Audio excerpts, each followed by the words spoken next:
Living Room Realty in Portland, Oregon, here to give you a quick recap of what happened in our 2024 real estate market and then do a little bit of forecasting of what we can expect for 2025.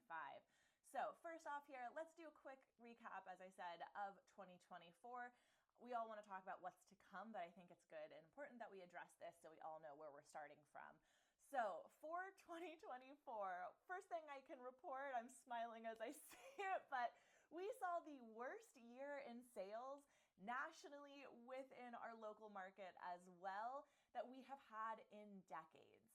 This was actually half the sales that we saw in 2008 when we had that extreme recession.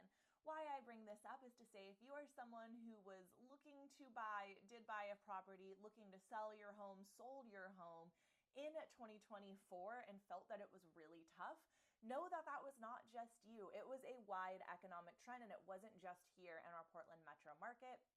It was nationwide. So just to kind of validate there for you that, yeah, again, not just you, it was nationwide, and hopefully we're going to come out of it, which is the next point. So I was at a local meeting with a local economist, Noah Blanton, who has some really good predictions and really good assessments of what goes on in our local market and our larger economy. I'm going to reference what he talked about a few times here in this video because he has some good things to say. One thing that he pointed out is that we have been in this low cycle for about 2 to 3 years now. Obvious reasons of sparking from things that happened in the last 4 or 5 years. And with that, while it hasn't been easy, it does point that, these cycles tend to happen within those time frames. And from his measurements, we are at the low point, which sounds negative, but he tried to bring the positive out of that. If, we are at the lowest point we've been at and we're at near the end, hopefully, of this cycle, well, it's only up from here. So good news there that maybe we should see some relief. Inflationary measures seem to be working while slowly, and we don't want to push interest rates as much as we all want lower interest rates. We don't want more inflation. So hopefully we'll see some relief there, but no, we have to keep doing what we're doing. But these measures do seem to be working, and we are seeing some positives. One indicator he talked about was that on the whole, it does seem that a lot of consumers out there are feeling that inflation is getting better. So what he pointed out is when the consumer finds inflation is getting better, we actually see that start to happen in the trends that, us as the consumers create these predictions and create the economy that we want. So hopefully that works. I hope that made sense too. I'm not an economist. So yeah, hopefully we are nearing the end of the cycle and we'll see more positive growth in 2025.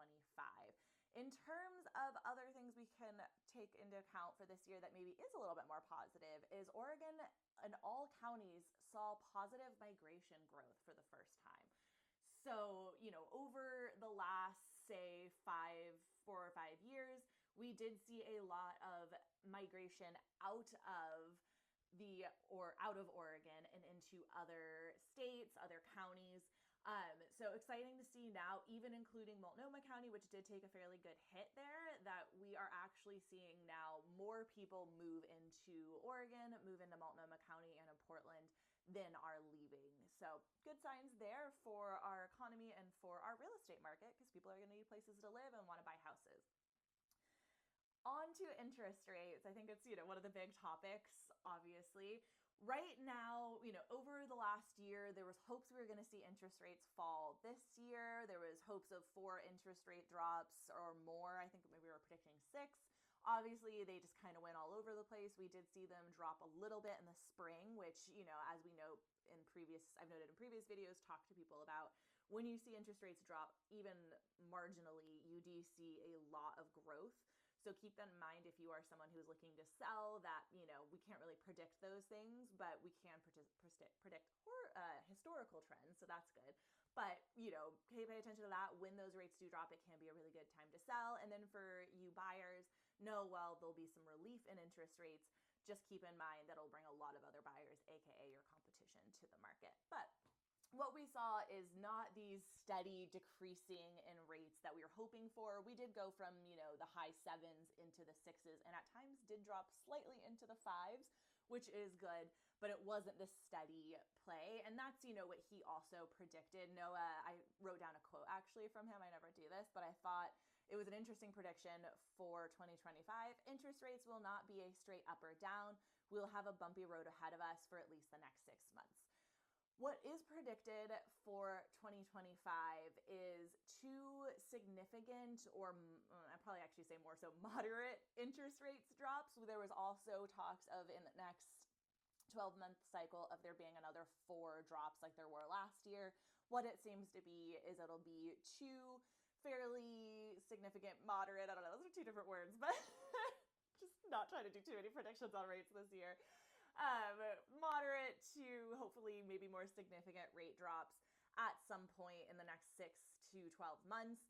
But what we can more likely predict is for them to just kind of bump around with some periods of them lowering. Again, though, we will see there's so much that'll come into play this year. Obviously, if tariffs are a thing, we'll see what the new administration does, which, obviously will affect our economy. But what we can really hope for, I think, this year is there's been a lot of pent up demand from both buyers and sellers, and we're already seeing that play out. I think over this fall, early winter, we noticed sales picking up to some degree, even in this time that is a little slower. I've had a lot more buyer consults with sellers as well, who are thinking of making a move either here in the winter before the market gets a little bit more wild in the spring, and sellers who are preparing for the spring.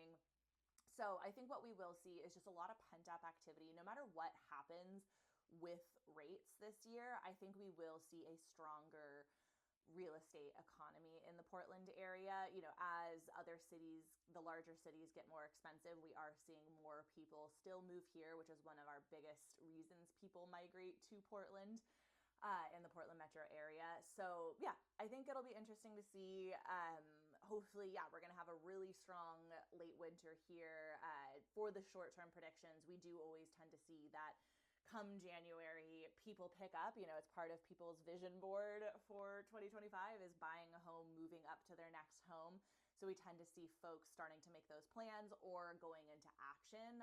People who maybe have been looking and want to get more serious after the holidays, and then sellers who similarly were getting their house ready on the market tend to wait until after Christmas, after the holidays, and then put their home on come January. It can be actually a really good time in our market. And then the spring, as I said, there's been a lot of pent up demand. There always is a heightened level of activity in the spring. So we should have a really strong spring this year.